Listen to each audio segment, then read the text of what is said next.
Welcome to the video. Hope you're having a great day. And today I am drawing a Leafy Seadragon mermaid. This is of course for Mermaid, and at the time of recording this I really hope I can get it done by the end of May. Tears of the Kingdom just came out and I want nothing more than just to play that during my spare time and nothing else. But I must press onward. I have drawing to do. So I'm going to start out by admitting that this is the first time I've ever drawn a mermaid, that I can recall at least, which is weird for me because drawing fantasy creatures is my first love with art, right next to drawing animals. But drawing humans or humanoid creatures really isn't in my wheelhouse. And when I say fantasy creatures, I mean dragons, griffins, phoenixes, etc. And so in that context, it makes sense that I really haven't drawn any mermaids until now. I've also never tackled a month-themed or monthly-themed prompt. And right now, while I'm trying to improve my art and draw more, I thought it'd be a good time for me to try the challenge. So since I don't really care for drawing humans, I approached this creature design thinking I would make the human half something less human-looking. So while trying to figure out what direction to take, I remembered that I had somewhat recently drawn a human tree hybrid type of creature. I'm not quite sure what the word for it is. I think nymph or druid kind of comes to mind. Basically a plant spirit that takes the form of a human. I know they're out there. I know there's a name for them. I just cannot remember it. And so I decided it'd be cool if I went in that same direction with this design. Basically, the human half would be sort of plant-based, or would be like a plant-based being. So when I thought about plants and water, because mermaids live in the water, my first thought went to seaweed. And I decided I wanted to make this creature based on seaweed. So with that in mind, I wanted the fish half of the mermaid to be based on a fish that would actually live in seaweed. At this point, I remembered seahorses and how they use their tails to grab a hold of things to keep themselves from drifting away. And I thought that'd be a really good idea for the fish half. So I did a bit of research to see if they actually did live in seaweed. And while they don't actually, I saw that Leafy Seadragons do. And if you don't know what a sea dragon is, it's basically a souped up seahorse. They're very cool looking. And so seahorses tend to live in warmer climates, like around corals and seagrass. But sea dragons live in colder climates around seagrass, but also seaweed. So I was sold on a sea dragon. And I'm not complaining one bit, because come on, seahorses are pretty neat. But look between these two and just tell me which one is cooler, which one would be more fun to draw. In my opinion, it's the sea dragon. So I have my concept. On to the execution. So I said earlier that my intent was to make the human half out of seaweed, but that plan kind of fell apart a little bit. I fell in love with the human-like body as I was drawing it, and actually what happened was when I was drawing the belly, I was giving it a little bit of a poochy belly, with a little roll in there, some curves, and I kind of just fell in love with that look. Something about it, I really liked it. I thought it gave it a good character. And while I'm sure I could have emulated that same look if I turned her into seaweed, I kind of just made the decision to keep this part a little more human-like than I had originally intended. But I still wanted her to look a little alien. My favorite mermaid designs are where they look very much not human, much more wild and creature-like. And one way I did this was with her face. I tried my best to pull from the elongated look of a sea dragon's face. And well, while there is certainly a direction I could have taken, there's a certain obvious choice that I could have gone with. I felt like that obvious choice would have been a little bit goofy looking, to say the least.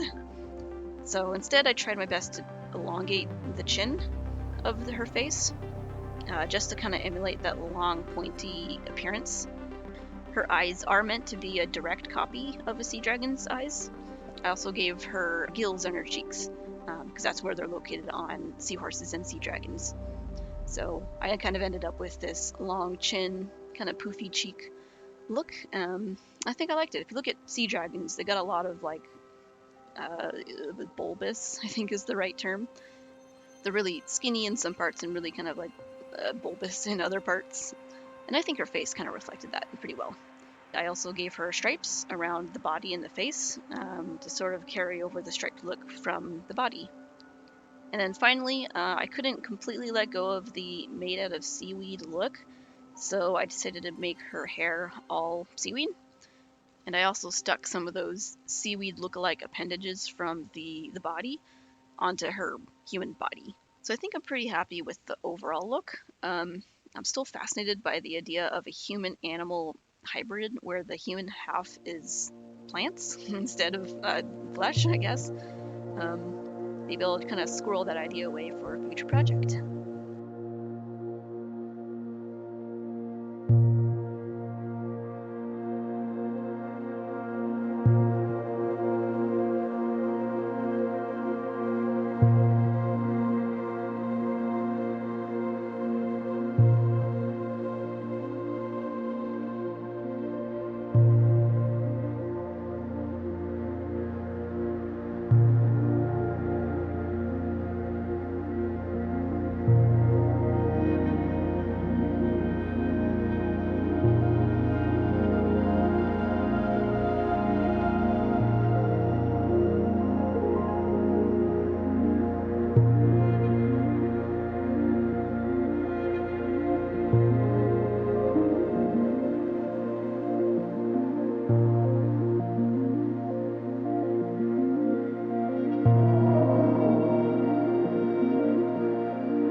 So for the color palette, I obviously pulled from the colors of a Leafy Seadragon themselves.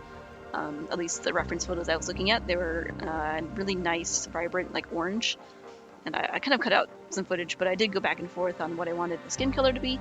I definitely wanted it to reflect the color of a sea dragon, so what I ended up doing was just a paler orange, which kind of came out to a pretty good peachy flesh tone, I think. And I decided the green between the, I guess, the leafy appendages and the green of the kelp, both in her hair and what she's holding, should have been distinct. I didn't want those two features to really blend together too much. So the appendages, I kind of tried to keep true to the colors of a sea dragon, which is more of a blue-green, which I really liked. I think it complements the orange pretty nicely. But for the kelp look, I leaned more towards like a yellow-green, which when I look at references of seaweed and kelp, that's kind of what they tend to look at as well. So yeah, that's what I did. I think it helps the two parts of the image be distinct, which is a little bit ironic because the point of those appendages is for them to blend into their environment. So I don't know, maybe this particular mermaid is out exploring a different environment. Maybe she's away from home and in new territory, and she doesn't blend in as well.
So to finish off this whole thing, I kind of wanted to talk a little bit about my personal lore for this creature. I don't have much, but I really love the idea of sea horses grasping onto stalks with their tails to keep them from floating away. It doesn't seem like sea dragons do that. They don't have those prehensile tails, which are tails that can grip stuff. At least that's what I gleaned from my 5-minute Google research session. But I wanted to carry that concept over to this creature. And I like to think these mermaids hold on to kelp with their hands, and they use them to get around quicker instead of just letting the currents take them where they may. And if they spot danger that they need to get away from, they can really quickly pull themselves down into the depths by pulling on the seaweed strands. I'm not sure how big they are. They're somewhere between the size of a human and the size of a sea dragon, which is obviously a huge range. But I'm thinking somewhere between 3 to 4 feet, so they're a little bit small, but not as small as a sea dragon. Although that'd be pretty cute if they were just teeny tiny little mermaids. They could be as big as you want them to be. I don't have a definite size in my head. Maybe they're the size of the human, maybe they're the size of a sea dragon, who knows. And finally, they like to make clothes out of the kelp leaves around them. Are they modest, or do they just like the look? Who knows? I don't know. And well, that's it. Thank you so much for watching, and I will talk to you in the next one. Bye-bye.